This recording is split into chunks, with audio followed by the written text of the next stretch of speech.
suis conseiller technique cycle, donc la grosse partie de mon métier c'est la mécanique. Je répare les vélos, je diagnostique les pannes, je gère le SAV, prendre contact avec les fournisseurs pour récupérer les pièces défectueuses, ce genre de choses. Une petite partie sur la vente, la grosse partie c'est l'atelier, la gestion de tout ça. Surtout remettre en état les vélos, donc changer des pneus, changer des chaînes,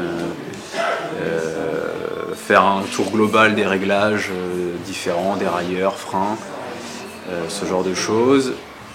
Et puis de la pose d'accessoires, par exemple garde-boue, porte-bagages, des béquilles, ce genre de choses. Bonjour Ludovic Landin, merci d'avoir répondu à notre invitation. Alors je rappelle, vous êtes le fondateur et directeur des plateformes mondeduvélo.com et emploivélo.com.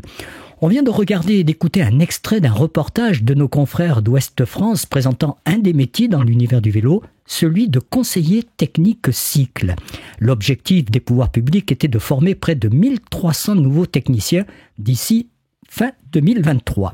Vous qui êtes un acteur majeur sur ce secteur de l'emploi avec emploivélo.com, l'explosion de la pratique du vélo post-Covid a-t-il créé vraiment une recrudescence d'emplois et par ricochet à l'émergence de nouveaux métiers ? Bonjour Henri, effectivement le Covid a créé d'énormes emplois dans le secteur du cycle. On a pu le voir avec le portail, avec l'explosion des offres d'emploi qui ont été postées. Et effectivement, il y a beaucoup de techniciens qui se forment pour créer leur magasin ou ouvrir des structures de réparation de vélos chez eux. Et est-ce que vous avez vu l'émergence justement de nouveaux métiers ? Bon, on parle de techniciens de cycle, c'est-à-dire des réparateurs, des assembleurs, mais de nouveaux métiers. Et je parle beaucoup plus à ce moment-là sur la cyclo-logistique. Et effectivement, il y a la cyclo-logistique qui est en train de se développer, et justement qui s'est développée au moment du Covid et qui est en pleine expansion. Il y a énormément de startups qui se créent pour livrer les paquets dans les entreprises. Alors, sur votre plateforme emploivélo.com, qui se veut être le numéro 1 des offres d'emploi de la filière vélo en France, vous proposez à la fois des offres, mais aussi le descriptif des professions et des formations accessibles pour travailler dans l'univers du cycle. C'est vous qui allez solliciter les entreprises à communiquer sur leurs propositions, ou est-ce qu'aujourd'hui, emploivélo.com s'est imposé comme un passage obligé pour trouver la perle rare ? Alors au début, on a démarché effectivement des centres de formation pour venir s'inscrire sur le site. Et petit à petit, la base grandit, c'est les centres de formation qui nous contactent pour se faire référencer sur notre site. Et est-ce que les entreprises elles-mêmes disent « Allô Ludovic, je recherche un réparateur pour mon atelier ». Est-ce que ça se produit ? Alors en fait non, ça se produit pas comme ça. Les entreprises créent directement leur compte sur le portail internet, postent l'annonce et elle est relue et validée par nos services, remise en forme correctement pour l'optimiser et avoir le plus de candidats possible qui répondent à l'annonce. Dans différents secteurs économiques, on peine à recruter, je pense notamment à l'hôtellerie-restauration ou encore dans le BTP. Est-ce que c'est le cas pour le secteur du vélo ? Le secteur du vélo, c'est pareil, on est confronté au même problème. On dit qu'il y a plein d'offres d'emploi, mais il y a très peu de candidats qui candidatent. La simple et unique raison, c'est que les entreprises sont très très frilents à mettre leur salaire dans les offres d'emploi. Et maintenant, malheureusement, les candidats répondent seulement comme il y a le salaire qui est spécifié et si ce dernier n'est pas trop bas. Question pratique. Je suis à la recherche d'un job, puis-je poser sur le site mon CV ? Et si oui, est-ce gratuit ? Et comment doit-on procéder ? Alors la publication de votre CV est tout à fait possible sur le site.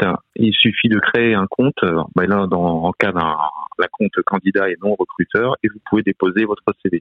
Et c'est pareil, nos équipes valident les CV manuellement afin qu'il n'y ait pas des faux profils qui se créent en déposant des faux CV. Et ensuite, vous pouvez postuler directement à une offre d'emploi sur le site et tout cela gratuitement.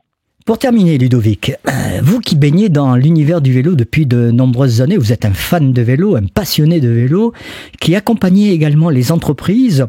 On commence à parler de tassement dans les ventes et surtout de surstockage de vélos. Comment voyez-vous le marché dans les prochaines années ?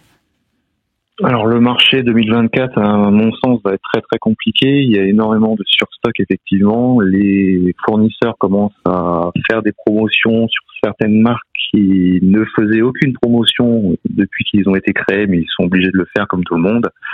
Alors 2024 va être un marché très compliqué et c'est très compliqué de voir la prévision qu'il va y avoir. Est-ce qu'il va y avoir un rebond comme on a connu après le Covid?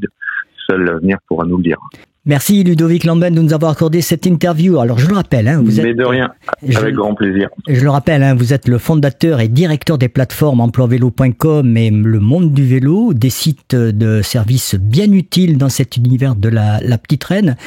Alors on rappelle les sites, l'adresse internet c'est www.emploivélo.com et www.mondeduvélo.com. Je me trompe pas?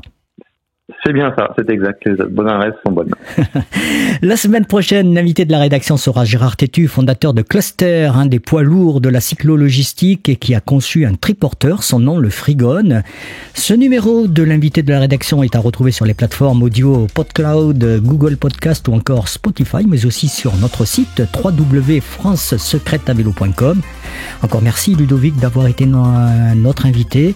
Quant à moi, je vous retrouve très vite et d'ici là, portez-vous bien et faites du vélo. Il paraît que c'est bon pour la santé et pour le moral.